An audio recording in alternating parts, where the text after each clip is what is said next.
नमस्कार विद्यार्थी मित्रांनो, स्वागत आहे तुमचं तुमच्या आमच्या आपल्या लाडक्या यूट्यूब चॅनलमध्ये, ज्याचं नाव आहे गरुडझेप क्लासेस मुरुड. विद्यार्थ्यांनो, आज आपण इयत्ता 7वी मधील युनिट 4 मधील इंग्लिश टेक्स्टबुकमधील 4.1 पोयम डबल स्टँडर्ड ही लर्न करणार आहोत. विद्यार्थ्यांनो, या पोयममध्ये, या कवितेमध्ये एका मुलीने आपला दुपट्टी स्वभाव कशा पद्धतीने मांडलेला आहे हे एक मनोरंजन चित्रण आपल्यासमोर आलेलं आहे. तर बघा विद्यार्थ्यांनो, अधिक उशीर न करता आपण ही कविता समजून घेणार आहोत. पण तत्पूर्वी जर तुम्ही आमच्या चॅनलवर नवीन असाल तर चॅनलला सबस्क्राईब करायला विसरू नका. बघा विद्यार्थ्यांनो, डबल स्टँडर्ड म्हणजे काय? दुपट्टीपणा. When I wake up late I am getting very lazy. एक मुलगी म्हणते की ज्यावेळेला मी उशिरा उठते त्यावेळेला मी आळशी असते. When you wake up late it's the alarm that's crazy. आणि ज्यावेळेला तुम्ही उशिरा उठता त्यावेळेला तुमचा अलाराम बिघडलेला असतो. तुमचा घड्याळ जे आहे, घड्याळाची घंटा जी आहे ती बिघडलेली असते.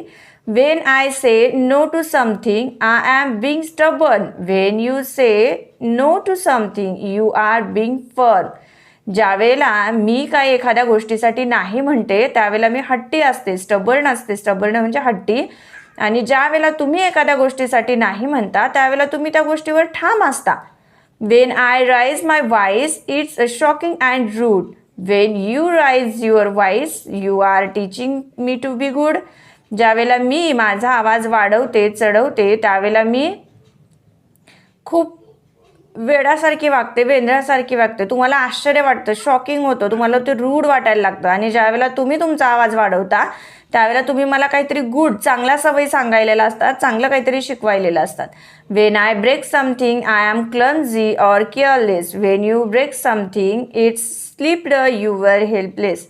ज्यावेळेला माझ्या हातातून एखादी गोष्ट निसटते, पडते, फुटते त्यावेळेला मी क्लमझी म्हणजे वेंधळी असते, केअरलेस म्हणजे निष्काळजी असते. आणि तुमच्या हातातून एखादी गोष्ट निसटते, पडते, फुटते त्यावेळेला ती निसटलेली असते. म्हणजे तुम्ही हे व्यवस्थित सांगू शकता की ती निसटलेली माझ्या हाताबाहेरचं आहे.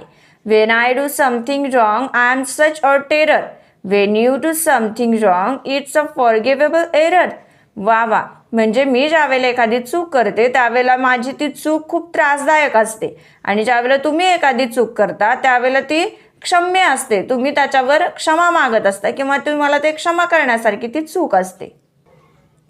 Wien I quarrel with a friend I am wild and naughty. मी ज्यावेळेला माझ्या फ्रेंडसोबत भांडण करते त्यावेळेला मी खूप खोडकर असते.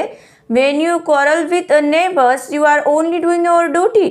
ज्यावेळेला तुम्ही तुमच्या शेजाऱ्यांसोबत भांडण करत असता त्यावेळेला तुमची ड्युटी बजावत असता. So I am always wrong and you are always right.